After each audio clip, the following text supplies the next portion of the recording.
Baik, selamat sore Ibu Hara. Terima kasih Sore, telah Mas.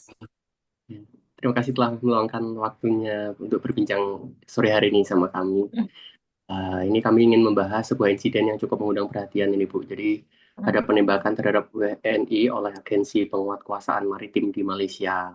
Jadi Hmm. sebagai seorang ahli hukum ini Bu, tentang bagaimana pandangan Ibu untuk kasus seperti ini Bu dalam aspek eh, hukum internasional seperti itu. Ya, baik. Selamat sore. Terima kasih banyak, Mas Raf. Aku manggil siapa nih? Raffi Bu.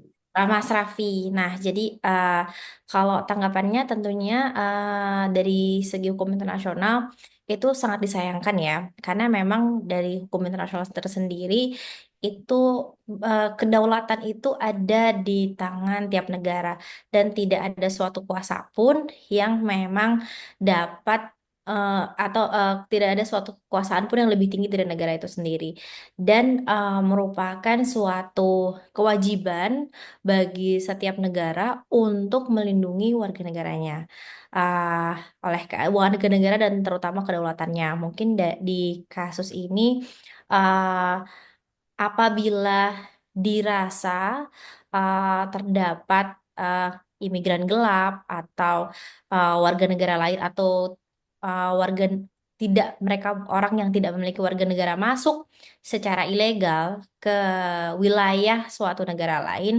itu dapat dilakukan tindakan secara eh, satu preemptif dan satu lagi secara diplomatis. Jadi tidak semerta-merta karena melanggar, terutama melanggar undang-undang imigrasi ya, itu dapat dilakukan tindakan secara represif. Tentunya ini harus mendapat kecaman keras dari pemerintah kita karena itu merupakan warga negara kita yang em, apa namanya ditembak dan sudah seharusnya negara Indonesia sebagai apa namanya mengecam eh, tindakan dari warga negara Malaysia tersebut. Ya, baik Ibu. Jadi tentu tidak dapat dibenarkan gitu ya Ibu. Betul. Lalu diketahui nih Bu bahwa korban ini adalah imigran gelap yang berusaha kembali ke Indonesia dari Tanjung Ru di Malaysia menuju ke Dumai, Riau. Nah, namun berdasarkan informasi yang ada, jadi mereka ini tidak membawa senjata atau tidak melakukan ancaman secara fisik gitu. Nah, Betul. dalam kasus seperti ini Bu, apakah tindakan tersebut dikategorikan sebagai pelanggaran HAM seperti itu? Oke, jadi memang ini dilematis ya. Mereka ini ingin kembali ke Indonesia sebagai negara asalnya. Biasanya mereka itu sudah menetap atau sudah menetap di sana turun temurun begitu ya. Jadi misalnya tadinya mereka memang punya punya izin tinggal di Malaysia, lalu mereka berkeluarga. Terus keluarga-keluarganya inilah yang tidak memiliki kewarganegaraan Malaysia, bahkan mungkin tidak memiliki kewarganegaraan Indonesia juga secara de facto gitu ya. Meskipun kalau kita lihat secara garis keturunan memiliki keturunan dengan warga negara Indonesia. Nah, dilematisnya adalah karena memang mungkin mau kembali dengan cara dengan cara yang biasa, maksudnya lewat lewat border itu nggak bisa karena dokumennya kurang. Lalu dia pergi melalui tadi jalur ilegal yang tadi melanggar undang-undang imigrasi, baik imigrasi Indonesia maupun imigrasi Malaysia tentunya.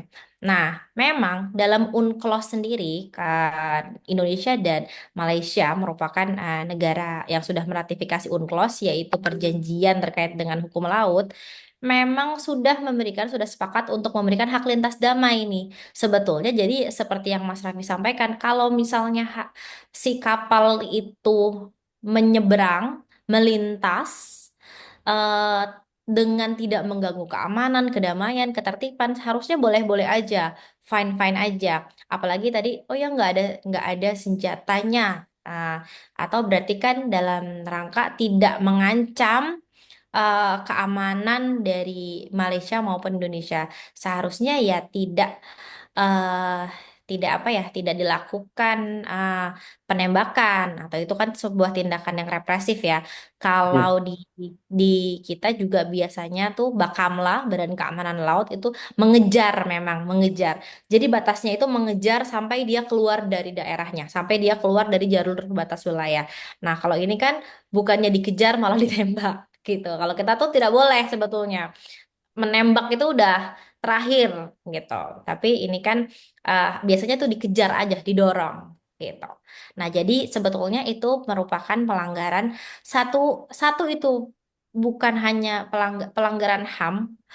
Pelanggaran HAM itu kan memang hak yang pertama hak asasi manusia itu ada berbagai macam ya. Salah satunya kalau misalnya dia ditembak sampai meninggal berarti kan hak untuk hidup, hak hidupnya sudah dilanggar. Tapi memang bukan pelanggaran HAM berat gitu karena untuk menjadikan itu suatu pelanggaran HAM berat membutuhkan sesuatu yang masif dan sistemik sebetulnya. Tapi memang itu pelanggaran HAM. Tapi kalau kita nggak usah ambil pelanggaran HAM pun dia sebetulnya merupakan pelanggaran dari hukum imigrasi Malaysia itu sendiri.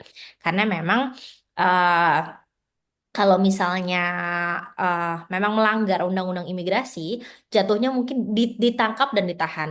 Ditahannya pun ada masa maksimalnya itu 18 bulan. Jadi tidak ada tuh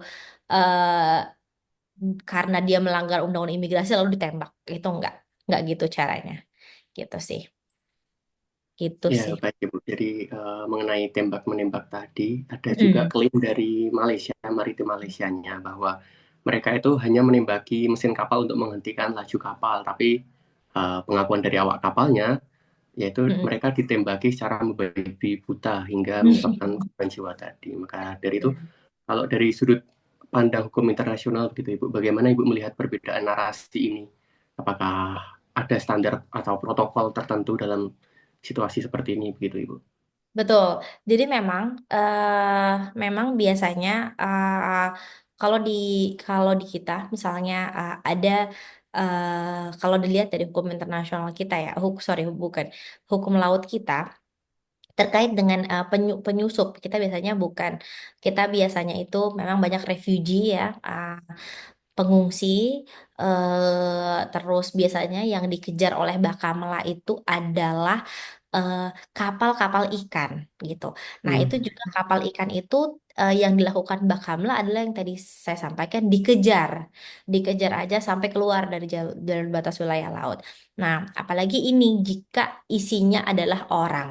Kalau isinya refugee saja, kita nggak boleh kita tembakin gitu. Karena memang kalau misalnya mereka yang seperti yang disampaikan tadi di konvensi hukum laut itu ada hak lintas damai. Kalau misalnya memang mereka melintas, kapal asing itu melintas, kapal asing berarti tidak berbendera Indonesia ya.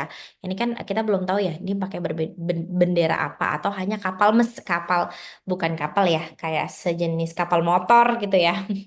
Mungkin atau sejenis speedboat gitu ya. Tentunya itu boleh-boleh saja sah-sah saja dengan catatan dia tidak mengganggu keamanan, kedamaian dan ketertiban. Nah, sekarang kan narasi narasi dari Malaysia adalah eh, mereka eh, mereka hanya menembaki dari mesinnya saja, tapi kan dengan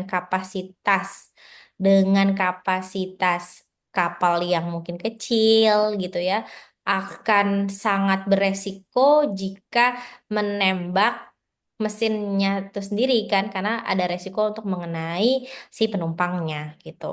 Jadi saya sangat menyayangkan adanya tindakan represif dari